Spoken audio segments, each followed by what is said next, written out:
Hi everyone, we're back again with another tool in the toolkit, and then we're at tool number 8. Now this one's all about meaningful movement. Now you're going to say to me, well, what the hell is that? Well, I said the same thing when I first started hearing it. In old school terms, it's called, we used to call it exercise, stretching exercise, stuff like that. But I think, Keith, in it over the recent years, the physiotherapy groups, they preferred that the term meaningful movement is used. I mean, what's your take on that? Yeah, this is a really important one, and I like the term meaningful movement because it might involve exercise, what is we consider like exercise in its true form, but that's not necessarily what it has to be. It's about finding the thing that you're passionate about, that you enjoy, or even that you can do, and doing what you like. My accident was so long ago in the 80s. After my car accident, all my surgeries, the best evidence of the day was don't move, stay in bed, rest, don't move your body. And I had to overcome that over time because I was always told don't move. Bodies are meant to move. A healthy body is meant to move. A body that isn't exactly healthy needs even more meaningful movement. And when we look at this in the concept of prehab, it's even more important. Again, don't wait to get into a deficit and then try and overcome that. Find the thing that you enjoy, that you do, that your body connects with, and that you respond with, because movement is both physical and mental. You get a mental, you get the endorphins and all of those feelings from doing the thing that you enjoy, and you get your body moving. It took me a while to find the right things to do that are my meaningful movement. Everything's different.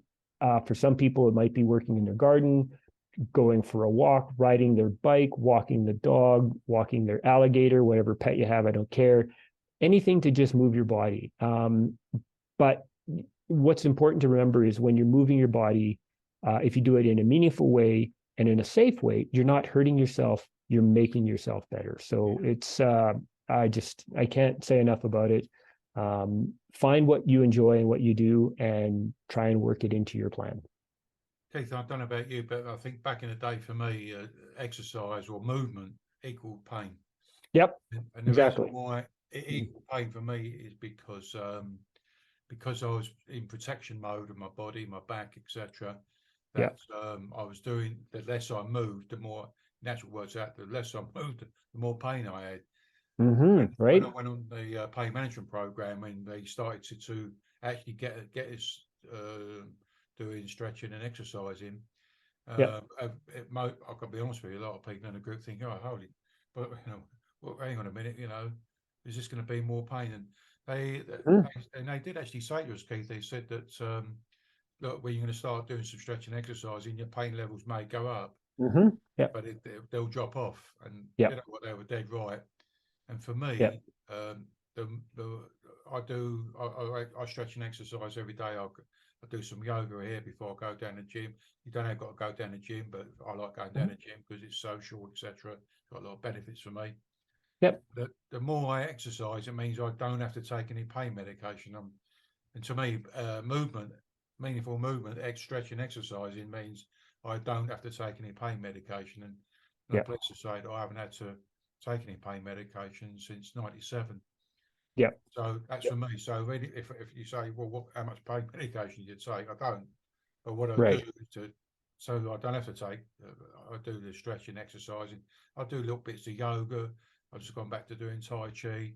I like working in the garden and stuff. As you say, Keith, it's finding. I think the reason why they like to use the term meaningful movement is because if you pick a movement, whether it be yoga, Tai Chi, Pilates, or gardening, walking, or whatever, then if you choose it, you're more likely to keep at it, rather than the physio or physical therapist gives you some exercise to do and thinking, well, I don't like doing that stuff, but you might doing other sort of types of movement or exercise, perhaps the gardening or even being on a bicycle, etc. You've just hit the nail on the head, and a couple of real pearls of wisdom there I wanted to pick up before we let our friends go here. But hurt doesn't always equal harm, and that's what back in the day for me, it was like, well, if I move and I've hurt myself, I'm damaging my injuries and all, it's getting worse. And we're not saying, and that isn't the old adage of no pain, no gain, because that's wrong. You don't want to hurt yourself, but you may find it's a little bit of discomfort, but then that's when, you're okay, you can stop and you can back off. But over time, you'll find that that threshold starts to move up a little bit as well. But it's got to be meaningful. If you choose it, you're more likely to do it. And it doesn't matter what you do as long as you move your body. That's what's critically important. And you will feel better for it in time. I mean, you and I are saying it, we're just a couple of guys, but lots of other people, this is getting to be recognized as one of the best things we can do for ourselves for any long-term condition. And when we look at it through prehab, start early. Let's do it before we get too far down the road. Love it.